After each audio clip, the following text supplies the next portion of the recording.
Oh, that's a bit close. Buggery now. Can't be having that. Right then, so today I've actually got something to talk about, that plays on my mind sometimes, and that's rules. You get, and there's certain rules. I mean, you get your rule of thumb. Your guideline rules. Yeah. So many people follow this set of, how do I explain it? Starting rules. And these starting rules are good to start with, obviously, but then people get too scared to branch out away from what they originally learned and what they know, and then no one gets to expand on their knowledge. Do you understand? So that's what I want to talk about. I want to try and encourage people to even if it's starting to make little branches coming off from that rule of thumb, because that annoys me. So I need to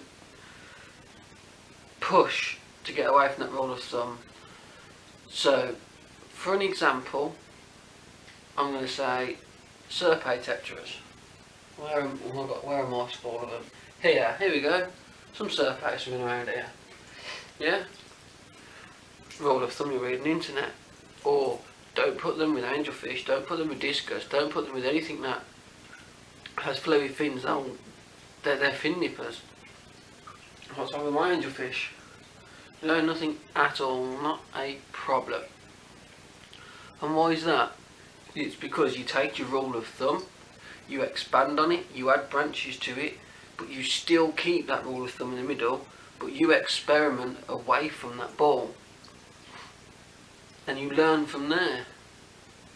So, with my experience with Serpaes, for another example. Hold on a moment, yeah, where was I? So yeah, oh bloody hell, it's a bit close again, isn't it? Right, there we go. Right, so yeah, as I was saying, back to with the Serpaes. So I'll take mine for example.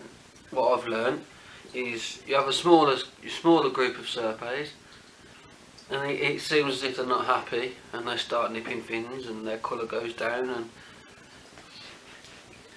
they mess about a lot, as you know. So you have a bigger group, you have hiding places and plants and whatnot for them. They shoal up, all swim together, and all that stops. They're happy, they're settled, they're colourful, and that's gone.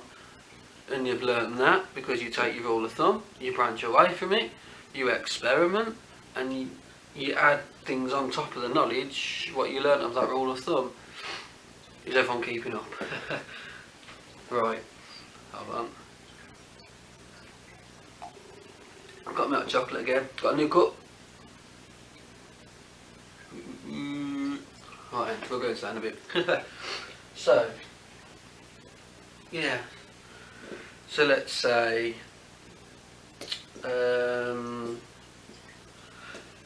your rule of thumb, what do they say? 1 inch, is it per litre or per gallon of water?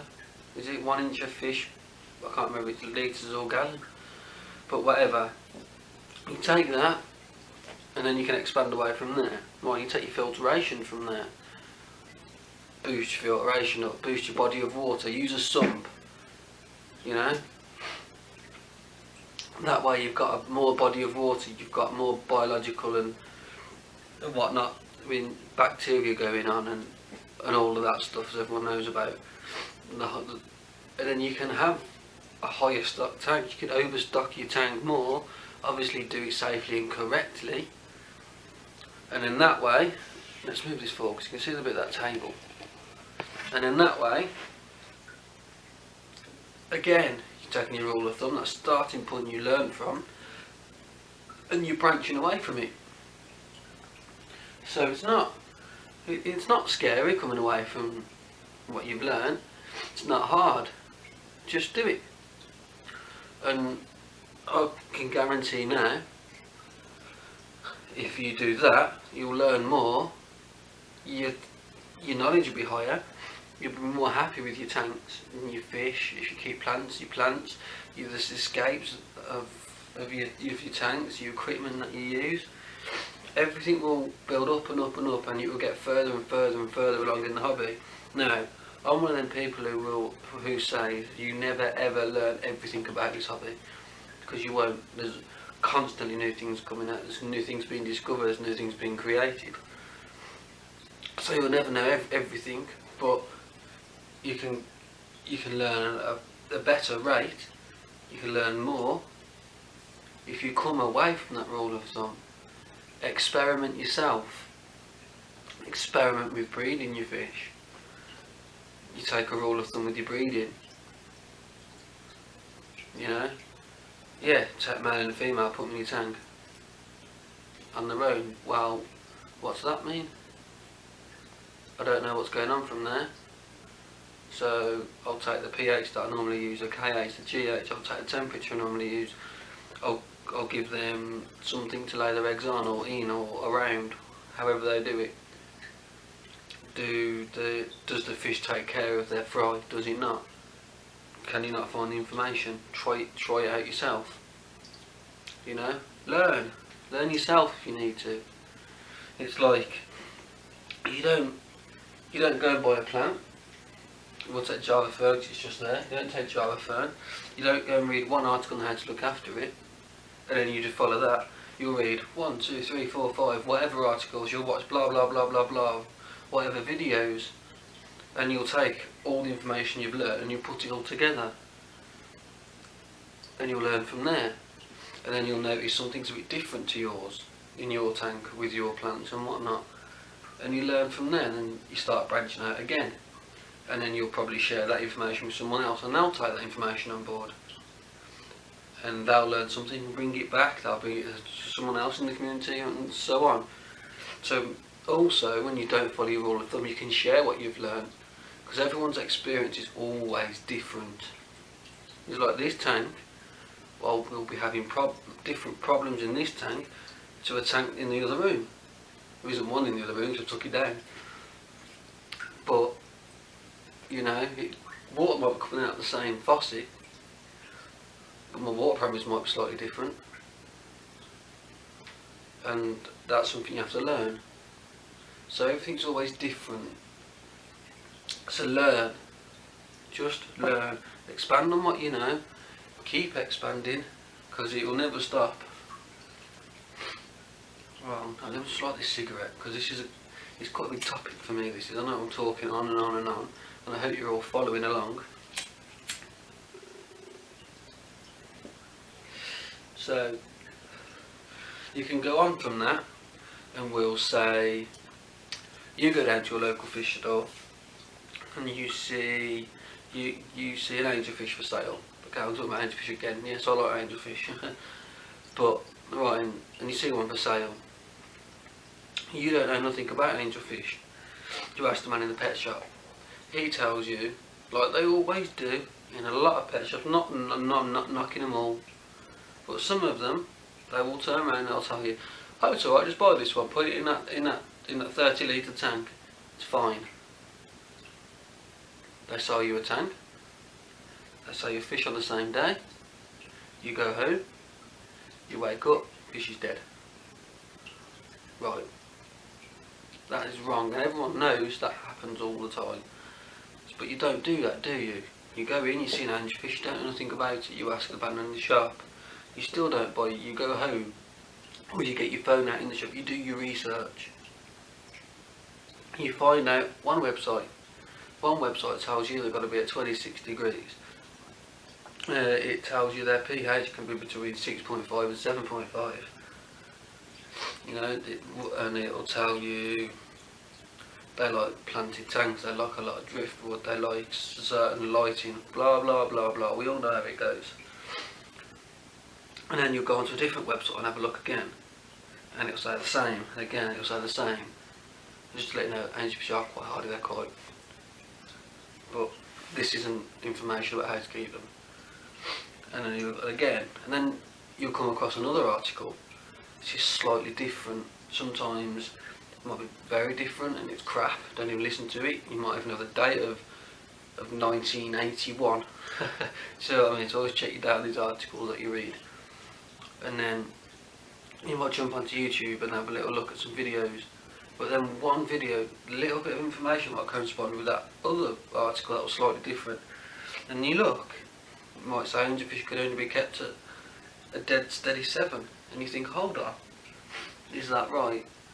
So you read, you search about that specific point, and you learn no, it's not right, or you learn it is right. And then that's what I mean. You start putting all the information you got together, and then you can make a healthy environment for your fish, which makes your fish happy, which makes you happy. Understand about what I mean about this rule of thumb. You can follow your rule of thumb, but also add on to that rule of thumb. So you'll have a rule which is this big, you know, like this. By the end of a month of everything you've played around with and whatnot, you'll have a ball this big of rules. Which, well, they're not rules, it's knowledge. That rule will turn into knowledge. It'll turn into what you've learnt along the way.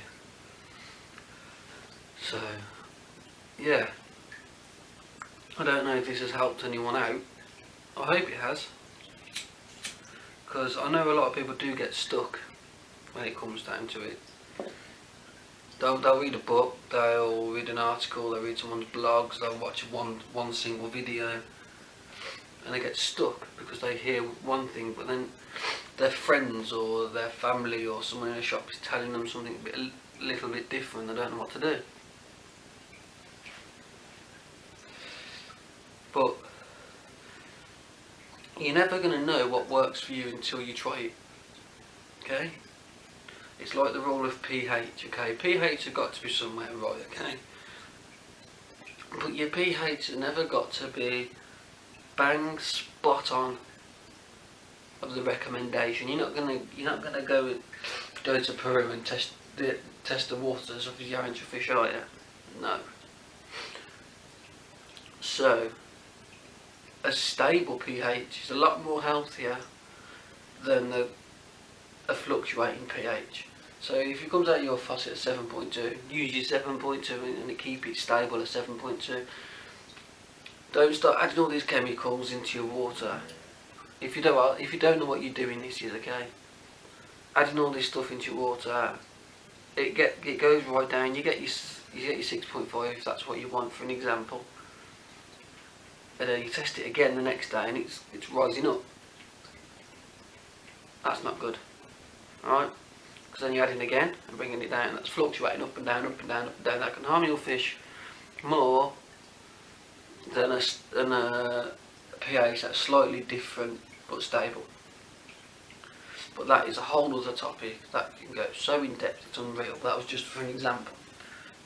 That's what you think, that's what you become to learn, because you're not following that rule of thumb, you're expanding that rule of thumb. Oh, I think I've been talking for a while, haven't I?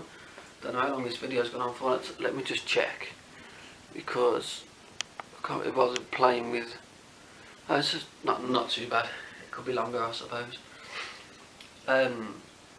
So I'm going to leave that one there. Let you have a little think about it. If you agree with what I'm saying, write it in the comments down below. It's always nice to know other people's views. And just while we're here, I'll let you have a little look at the tank. That was a bit better than my ugly mug, I suppose. Let's just flick this back screen. Here we go. Give you a little shot.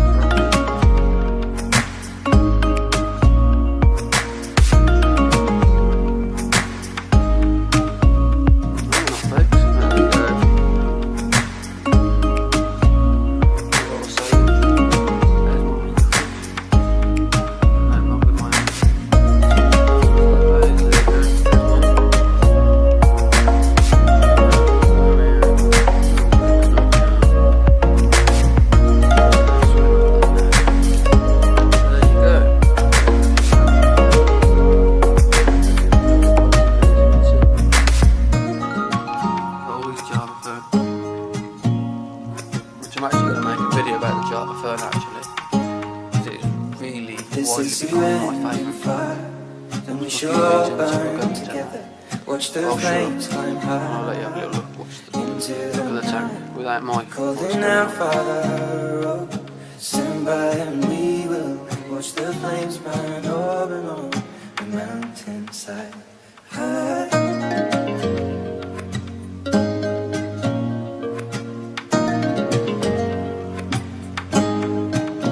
And if we should die tonight, we should all die together. Raise a glass of wine for the last time. Calling out, Father, oh, prepare as we will watch the flames burn over on the mountainside. Desolation comes upon the sky. Now I see fire inside the mountain. I see fire burning the trees, and I see fire hollow souls. I see fire burning the breeze. I hope that you remember me.